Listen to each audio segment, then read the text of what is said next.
Now, the two angels came to Sodom in the evening as Lot was sitting in the gate of Sodom. When Lot saw them, he rose to meet them and bowed with his face to the ground. And he said, Now behold, my lords, please turn aside into your servant's house and spend the night and wash your feet. Then you may rise early and go on your way. They said, however, No, but we shall spend the night in the square. Yet he urged them strongly, so they turned aside to him and entered his house.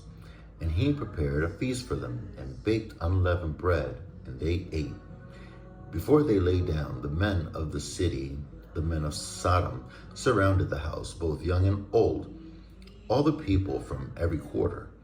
And they called to Lot and said to him, Where are the men who came to you tonight? Bring them out to us, that we may have relations with them. But Lot went out to them at the doorway and shut the door behind him and said, Please, my brothers, do not act wickedly. Now, behold, I have two daughters who have not had relations with man. Please, let me bring them out to you and do to them whatever you like. Only do nothing to these men, inasmuch as they have come under the shelter of my roof. But they said, Stand aside. Furthermore, they said, This one came in as an alien, and already he is acting like a judge. Now we will treat you worse than them. So they pressed hard against Lot and came near to break the door. But the men reached out their hands and brought Lot into the house with them and shut the door. They struck the men who were at the doorway of the house with blindness, both small and great, so that they wearied themselves trying to find the doorway. Then the two men said to Lot, Whom else have you here? A son-in-law, and your sons, and your daughters, and whomever you have in the city, bring them out of the place. For we are about to destroy this place, because their outcry has become so great before the Lord that the Lord has sent us to destroy it. Lot went out and spoke to his sons-in-law, who were to marry his daughters, and said, Up, get out of this place, for the Lord will destroy the city. But he appeared to his sons-in-law to be jesting. When morning dawned, the angels urged Lot, saying, Up, take your wife and your two daughters who are here, or you will be swept away in the punishment of the city. But he hesitated. So the men seized his hand and the hand of his wife and the hands of his two daughters, for the compassion of the Lord was upon him. And they brought him out and put him outside the city. When they had brought them outside, one said, Escape for your life. Do not look behind you, and do not stay anywhere in the valley. Escape to the mountains, or you will be swept away. But Lot said to them, Oh no, my lords, now behold, your servant has found favor in your sight, and you have magnified your loving kindness, which you have shown me by saving my life. But I cannot escape to the mountains, for the disaster will overtake me, and I will die. Now behold, this town is near enough to flee to, and it is small. Please let me escape there. Is it not small, that my life may be saved? He said to him, Behold, I grant you this request also, not to overthrow the town of which you have spoken.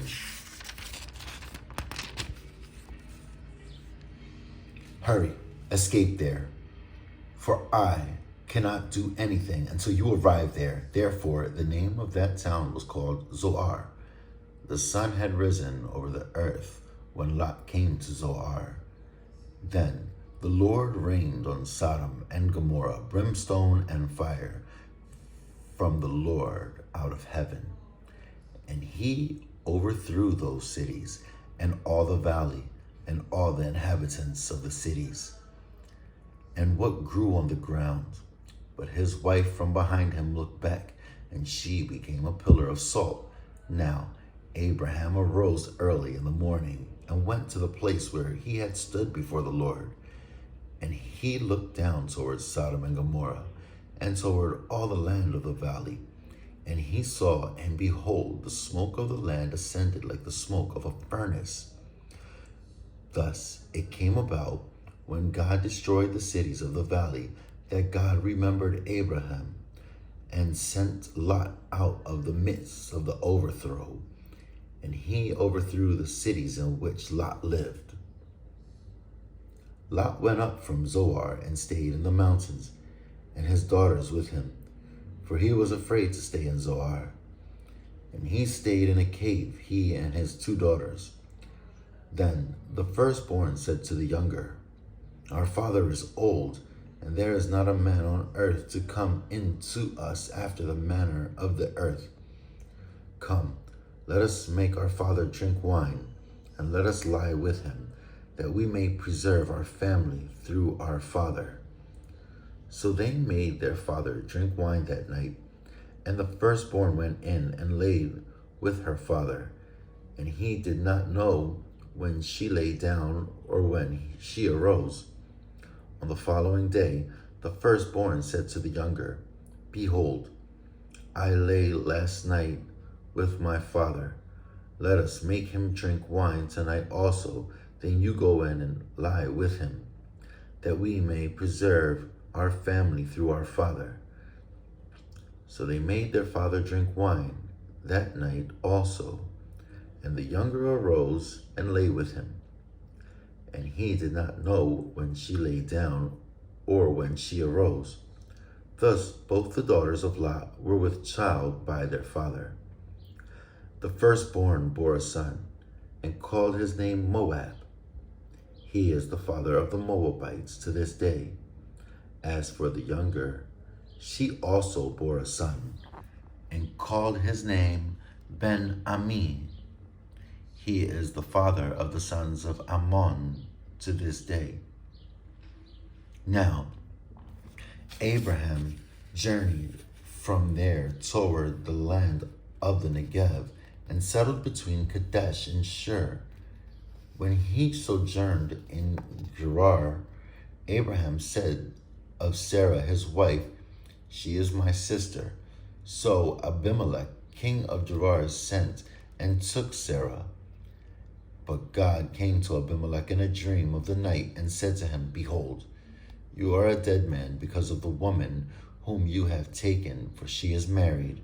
Now Abimelech had not come near her, and he said, "Lord, will you slay a nation even though blameless? Did he not himself say to me, 'She is my sister'?" And she herself said, "He is my brother. In the integrity of my heart and the innocence of my hands I have done this." Then God said to him in the dream, "Yes, I know that in the integrity of your heart you have done this, and I also kept you from sinning against me. Therefore, I did not let you touch her. Now therefore, restore the man's wife, for he is a prophet, and he will pray for you, and you will live. But if you do not restore her, know that you shall surely die, you and all who are yours." So Abimelech rose early in the morning and called all his servants and told all these things in their hearing, and the men were greatly frightened. Then Abimelech called Abraham and said to him, "What have you done to us? And how have I sinned against you, that you have brought on me and on my kingdom a great sin? You have done to me things that ought not to be done." And Abimelech said to Abraham, "What have you encountered, that you have done this thing?"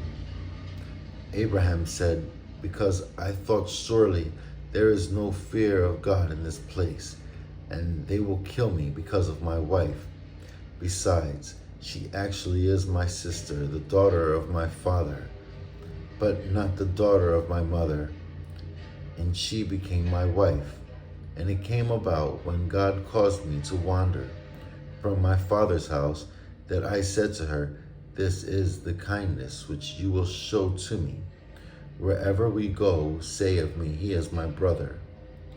Abimelech then took sheep and oxen and male and female servants and gave them to Abraham, and restored his wife Sarah to him.